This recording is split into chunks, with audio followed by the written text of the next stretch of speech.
Alan Pelzel, born July 18, 1950, in Springfield, Minnesota, was welcomed into the world by his parents, Melvin Joseph and Marcella Claire Pelzel.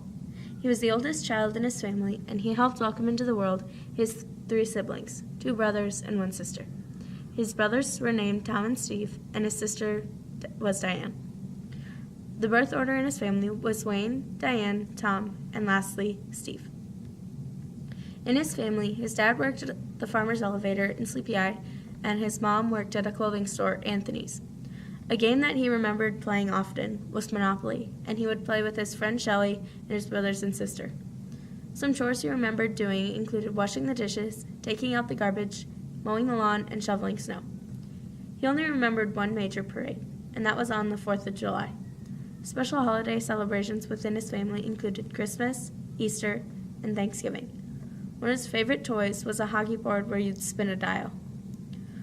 One interesting thing that he remembers doing with his siblings was spending a lot of time playing ball at the local ballpark, which was right next to an ice skating rink. His grandparents on his mom's side were Frank and Ernestine, and on his dad's side they were Clement and Augusta. His only pet that he had growing up was a dog named Snoopy, and one of his favorite meals was pizza because his dad didn't like it much, so he didn't get it very often. He also liked squash.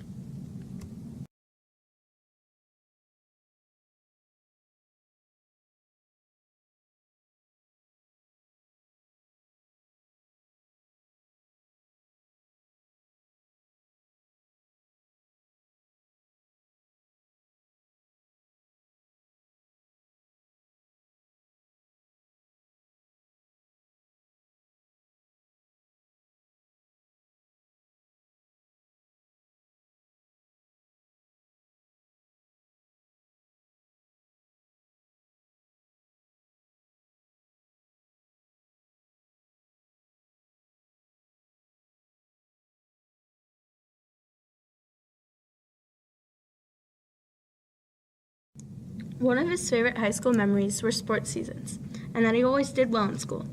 He never tried very hard, but he could have tried harder, and his least favorite memory was having to do homework. He remembers the cost for a candy bar was a nickel, and gas was most often around 25 cents a gallon. The presidents of the U.S. as he was growing up included Truman, Eisenhower, Kennedy, Johnson, Nixon, Ford, Carter, Reagan, Bush, Clinton, Bush, and Obama. As a teenager, he was fun-loving and he enjoyed having a good time. Wayne also enjoyed being around other kids. He always had a job or two and was a hard-working kind of person. He didn't have much money and had to find a way to get things he wanted.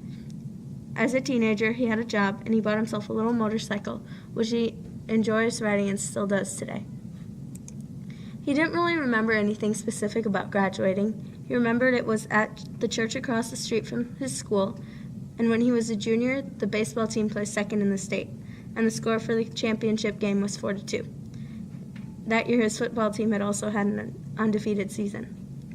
Life for him wasn't always fun and games, for when he was 18, his mom died, and his youngest brother, Steve, was only 8 years old.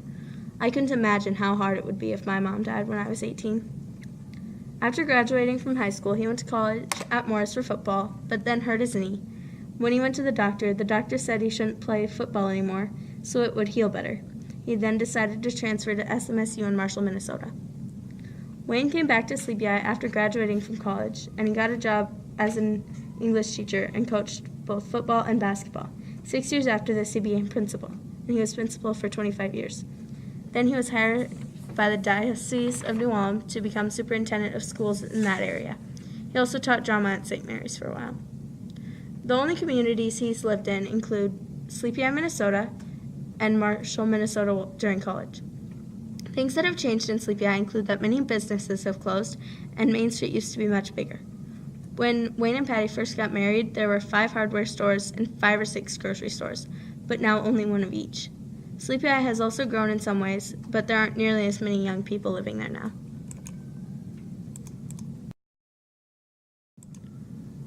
Wayne met his wife, Patty, when some friends told him that she liked him. He saw her walking home one day and asked if she wanted a ride, and he picked her up and gave her a ride home. They were married on August 4th, 1971, and lived in a small house right after they were married. They took out a $3,500 loan, bought the house, fixed it up, and they put the extra money in the bank. He remembers that one of their wedding colors was lavender, and for their honeymoon they went to the Black Hills in South Dakota. In 1971, shortly after Wayne was married, Wayne and his wife bought their first house. It cost about $3,500. His first car was a 1962 Ford. He doesn't remember the cost, but he knows it didn't cost much. Important things that Wayne has learned about marriage over the years include that he was very lucky to find a good woman to marry, and also lucky that she was willing to be married to him. He thinks it's important to work at being married every day, help each other out, and have trust in your marriage. He thought when he got married that he didn't have the faintest idea of what he was getting into. They didn't know if they were going to have kids or how their jobs would go. Some important things that Wayne has tried to pass on to his children include the importance of family and that having a good family is really special. Also, he hopes to have passed on the fact of integrity, that you should always be a trustworthy person. Lastly, Wayne hopes to have passed on the fact that faith is very important. Wayne remembers that his daughter Pam was always a good student and that she tried hard to do well in school, and that she was also happy when she got parts in plays and musicals. She was also a cheerleader. Tony and John were both very similar to Pam, and for each it was a great thing. None really had any insignificant things happen to them, but he's awfully proud of their families.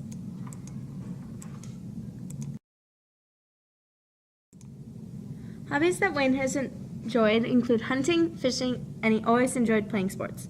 Now he enjoys traveling as well as hunting and fishing. Wayne also really enjoys watching his grandkids perform in plays and concerts. He also collects coins and stamps, and he really likes to read, garden, and build things.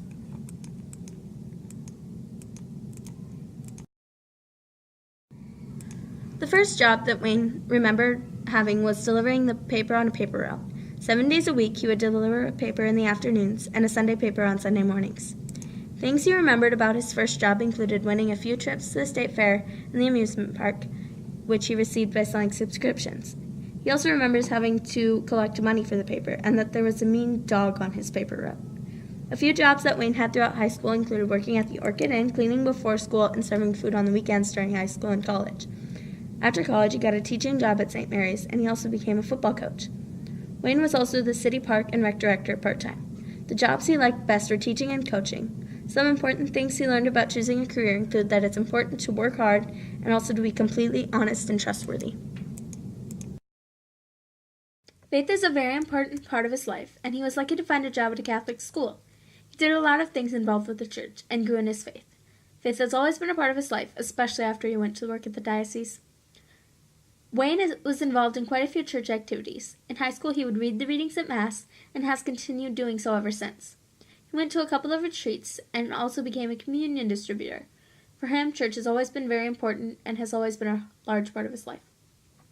Some things that Wayne compared to today included that he grew up without a TV until he started school, and he remembered no cell phones or video cameras. When he was older, their family bought a movie camera, and he enjoys watching some old videos. Back then, going to a neighboring town was a big deal, and also teachers were much tougher than they are now. He's had the luxuries of doing a lot of traveling. He's been to Canada now 45 or 46 times. He's been to China, the Caribbean, almost all 50 states, and Mexico. With some of his grandkids, he went to San Diego, California, Glacier National Park in Montana, and Orlando, Florida. Wayne has enjoyed being a grandparent since I was born. He really enjoys coming to our concerts and performances. He also likes that we're involved in plays, band, choir, and many other things. A few similarities he sees between himself and his grandkids include that we all do fairly well in school and that we're involved in plays, band, and choir. Those are the main things, and he's awfully proud of us. His grandchildren definitely remind him of his children. For most of his life, he's worked with kids and thinks that all kids are a bit similar. We all look quite a lot like our parents, and that we do things like our parents. He definitely sees similar behaviors between us. Traditions that he hopes his children and grandchildren will carry on include the tradition of the importance of family, gathering together on the holidays, stopping to take time to play together, even go on a family trip together. These are all things he hopes he's passed on. Their family took a lot of trips because both he and his wife liked traveling. They had a motorhome and took trips all over the country. They'd gone to Boston, through the Great Lakes, Yellowstone, and over 1,000 miles into Canada. They drove to Florida and took the kids to Disney World. Every year they would try to get to a lake. They also went up to a lake in northern Minnesota. Their family celebrated holidays and birthdays by getting together with people, mostly family and friends. Throughout the years, he has had quite a few friendships and thinks that he's still good friends with most of his high school friends, especially the members of his band, and they still get together fairly often. His wife is his best friend and has been for a long time. He also believes that it is an important part of your life to make friends wherever you go. I believe the same, for I've had to move twice now, and I know how hard it is to lose friends. But it also is great to meet new people. The Vietnam War was happening just as he was getting out of college. They had been drafting people to go into the military, and he was very glad that he didn't get drafted. There was a lot of trouble with the war, and people were often protesting. Legacy. For him, having children and getting married were both significant events in his life. He's very blessed to have a lot of good things, and he feels blessed that they happened. He doesn't have many regrets, and he didn't have many bad things happen to him. He always felt that God helped him in his life. He doesn't know how he became a teacher at St. Mary's, and he wasn't really looking for a job. The job just found him. He felt the presence of God as how he became a teacher, principal, and superintendent. When he thought it was time to leave St. Mary's, he asked God. He helped him find a way into this, and he'll help me find a way out. There really wasn't any special song or verse to him, but there are many songs and verses that he enjoys. Music has always been an important part of his life. When he was younger, Elvis Presley was the big deal, and as he got older, the Beatles were real big. He likes quite a few songs, but none are particularly special to him. The legacy he hopes to leave behind is that of being kind to people, and it has always been touching for him when students that he taught said that they had a good experience with him. He also hopes that he leaves behind his relationships with people, and to leave behind that he treated them very kindly. The same things he hopes to pass on to his children and grandchildren. He also hopes that his grandchildren get a good education.